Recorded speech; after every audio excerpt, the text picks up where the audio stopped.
శ్రీకృష్ణంతో బాధపడుతున్నారా? Be better వారి శిలాజిత్తో సామర్థ్యం పెంచుకోండి. వివరాలకై కాల్ చేయండి. శ్రీమన్మహాగణాధిపతయే నమః. సదా నింబ వృక్షస్య మూలాదివాసాత్ సుధాశ్రావిణం తిక్తమప్యప్రియంతం తరుం కల్ప వృక్షాధికం సాధయంతం నమామీశ్వరం సద్గురుం సాయినాథం. సాయి జ్యోతిష్యవాణి కార్యక్రమానికి శుభస్వాగతం. ముందుగా మనం గణపతి యొక్క ఆరాధనతోటి కార్యక్రమాన్ని ప్రారంభిద్దాం. ముఖ్యంగా గణపతికి సంబంధించి మనం ప్రామాణికంగా 32 గణపతులను మనం చెప్పుకుంటూ ఉంటాం. అందులో వాస్తు దోషాలను పోగొట్టుకోవడానికి ధూమ్రవర్ణ గణపతిని మనం ఆరాధించినట్లయితే వాస్తురీత్యా ఎటువంటి దోషాలున్నా కూడా తొలగిపోతాయి. ముఖ్యంగా మనం ఈ ధూమ్రవర్ణ గణపతి గురించి తెలుసుకునే ప్రయత్నం చేద్దాం. గణపతిని ఆరాధించే విధానంలో ధూమ్రవర్ణం అంటే మనం గణపతి యొక్క చరిత్ర కనుక తీసుకున్నట్లయితే గణపతి శిరస్సు వరకు ఏనుగు వర్ణంలోనూ మిగతా శరీరం మొత్తం మానవ శరీర రూపంలోనూ ఉన్నదాన్ని ధూమ్రవర్ణ గణపతి అంటారన్నమాట. అలా ఉన్న గణపతిని కనుక మనం ఆరాధించినట్లయితే వాస్తురీత్యా ఎటువంటి దోషాలున్నా కూడా తొలగిపోతాయి.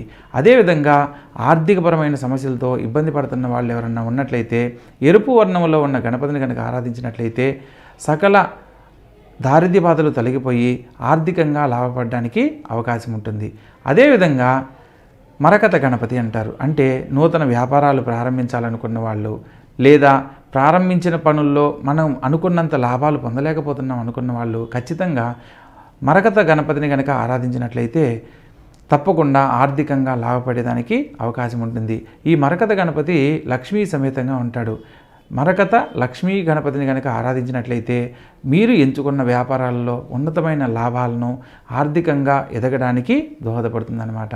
కాబట్టి గణపతిని ఆరాధించే విషయంలో ఇలా చిన్న చిన్న పరిహారాలను కనుక మనం ఆచరించినట్లయితే తప్పకుండా ఉన్నతమైన జీవితాన్ని పొందేదానికి అవకాశం ఉంటుంది. ఆ గణపతి అనుగ్రహంతో మీరందరూ సర్వ సౌభాగ్యాలు ఈ శుభకృతనామ సంవత్సరంలో పొందాలని కోరుకుంటూ సర్వే జనా సుఖినో భవంతు. శుభం భూయాత్. శ్రీకృష్ణంతో బాధపడుతున్నారా? బీ బెటర్ వారి శిలాజిత్తో సామర్థ్యం పెంచుకోండి. వివరాలకై కాల్ చేయండి. శ్రీమన్మహాగణాధిపతయే నమః. సదా నింబ వృక్షస్య మూలాదివాసాత్ సుధాశ్రావిణం తిక్తమప్యప్రియంతం తరుం కల్ప వృక్షాధికం సాధయంతం నమామీశ్వరం సద్గురుం సాయినాథం. సాయినాథ పరబ్రహ్మణే నమః. సాయి జ్యోతిష్యవాణి కార్యక్రమానికి శుభస్వాగతం. ముఖ్యంగా మనం ఈ రోజుల్లో కళ్యాణానికి సంబంధించి పిల్లలకి చేయాలనుకున్నప్పుడు మాంగళిక దోషం అని చెప్పి కొందరు చెప్పడము, తద్వారా కళ్యాణం ఆలస్యం అవుతుందని బాధపడడం లాంటివి మనం కోకొల్లలుగా వింటూనే ఉంటున్నాం. అటువంటి సందర్భంలో మాంగళిక దోషానికి సంబంధించి ఏ విధంగా వర్తిస్తుంది లేదా ఏ సందర్భాల్లో అది పరిహారంగా మనం ఎటువంటి పూజలు జపాల వల్ల మనం తొలగించుకోవచ్చు లేదా అసలు ఈ కుజదోషం గురించి ఏంటి అని తెలుసుకునే అంశం గురించి నేను మీకు ఇప్పుడు సవివరంగా తెలియజేస్తాను. ముఖ్యంగా కు అంటే భూమి నందు, జ అంటే జన్మించినవాడు అని అన్నమాట అర్థం. భూమి నుంచి పుట్టినవాడే కుజుడు. ఈ కుజగ్రహము జాతక రీత్యా కొన్ని స్థానాల్లో ఉన్నప్పుడు మాత్రమే కళ్యాణాలకి మరియు సంతానానికి అన్యోన్య దాంపత్యానికి సంబంధించిన సమస్యలు ఏర్పడుతూ ఉండడం మనం గమనిస్తూ ఉంటాం. దానికి ప్రధానంగా మేష, వృషభ, కర్కాటక, తుల, మకర, మీనాలలో గనక కుజుడు ఉన్నట్లయితే కుజదోషం ఉన్నా కూడా దోషం వర్తించదు. ముఖ్యంగా కుజదోషానికి సంబంధించిన స్థానాలు 1, 4, 7, 8, 12 ఈ స్థానాల్లో కనుక కుజుడు ఉన్నట్లయితే దాన్ని మాంగళిక దోషంగా పరిగణించడం జరుగుతుంది. అటువంటి సందర్భంలో కుజదోషం ఉన్నా కూడా వివాహం చేయాలి అని అనుకున్నప్పుడు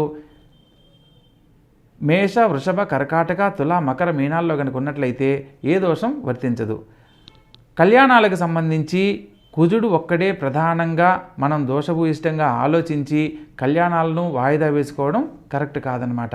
అసలు ముఖ్యంగా కుజదోషం గురించి భయపడాల్సిన అవసరమే లేదు. ఎందుకంటే నవగ్రహాల్లో ఆయనకంటూ ఒక ప్రత్యేక స్థానం ఉందన్నమాట. జాతకంలో కుజుడు ఉన్న స్థానాన్ని బట్టి మంచి భోగభాగ్యాలు, ఉన్నతమైన జీవితము మరియు కోరుకున్న ఇల్లు, వస్తు వాహన సౌఖ్యాన్ని పొందడానికి కూడా ఆయన అనుగ్రహ దేవత. కాబట్టి మనం ఒక్క నెగిటివ్ని మాత్రమే అంటే ఒక కుజుని బ్యాలెన్స్ చేసుకొని మాత్రమే దోషభూయిష్టంగా ఆలోచించి ముఖ్యమైన సంబంధాలను వదులుకోవడం అనేది కరెక్ట్ కాదనమాట. చాలామంది తల్లిదండ్రులు ఈ కుజదోషం వల్లనే మా అబ్బాయికి లేదా మా అమ్మాయికి కళ్యాణం కావట్లేదని బాధపడుతూ ఉంటారు. అటువంటి వారికి నేను ఒక చక్కని పరిహారాన్ని తెలియజేస్తాను. ముఖ్యంగా మీరు ఆ కుజదోషం గురించి ఎప్పుడూ కూడా చెడుగా ఆలోచించకండి. కుజునికి సంబంధించిన ఒక శ్లోకం చెప్పబడింది. ధరణీ గర్భసంభూతం విద్యుత్కాంతి సమప్రభం కుమారం శక్తిహస్తం చ తం మంగళం ప్రణమామ్యహం అన్నారనమాట.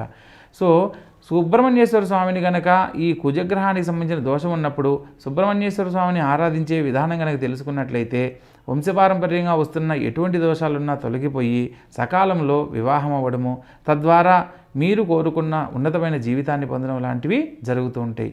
ముఖ్యంగా కుజుడున్న స్థానాన్ని బట్టి జాతకంలో కొన్ని దోషాలు ఏర్పడుతుంటాయి. లగ్నంలో గనక కుజుడున్నాడనుకోండి, నా మాటే నెగ్గాలి అనే ఒక పట్టుదల అధికంగా ఉంటుందన్నమాట. అంటే కోప స్వభావంతో మాట్లాడే లక్షణాలు ఎక్కువగా ఉంటాయి. అదేవిధంగా చతుర్థంలో కుజుడున్నాడనుకోండి, దాంపత్య జీవితంలో చిన్న చిన్న సమస్యలు ఏర్పడము, మరలా పెద్దవాళ్ళ ద్వారా మధ్యవర్తిత్వాలు జరగడము, ఆ తర్వాత మరలా వాళ్ళు అన్యోన్య దాంపత్యాన్ని పొందడము లాంటివి జరుగుతుంటాయి. అదే సప్తమంలో కుజుడు కనుకున్నట్లయితే దాంపత్య జీవితంలో నా మాటే వినాలి అని ఒకరికొకరు పంతాలకు పట్టింపులకు పోయి ఇబ్బంది పడడం లాంటివి జరుగుతుంటాయి. అదేవిధంగా అష్టమంలో కుజుడు ఉన్నాడనుకోండి, కోర్టు సమస్యల దాకా వెళ్ళేదానికి అవకాశం ఉంటుంది. అదేవిధంగా వ్యయ స్థానంలో కుజుడు ఉన్నాడనుకోండి, అంటే వైధవ్య యోగం అని కూడా అంటారు. అంటే దాంపత్య జీవితంలో సఖ్యత లేకపోవడము, విడివిడిగా బ్రతకడం లాంటివి జరుగుతుంటాయి అన్నమాట. ఇటువంటి సందర్భాలలో కుజుడు మేష, వృషభ, కర్కాటక, మకర, మీనాల్లో కనుక ఉన్నట్లయితే ఎటువంటి దోషాలు వర్తించవు. ఇద్దరికీ గనక కుజదోషం అనేది, మాంగళిక దోషం అనేది కనుక ఉన్నట్లయితే వాళ్ళిద్దరూ మేట్ ఫర్ ఈచ్ అదర్ లాగా అన్యోన్య దాంపత్యంతో ఉండేదానికి కూడా అవకాశం ఉంది. కాబట్టి ముఖ్యంగా మీరు ఇంకొక విషయాన్ని కూడా గమనించాలి.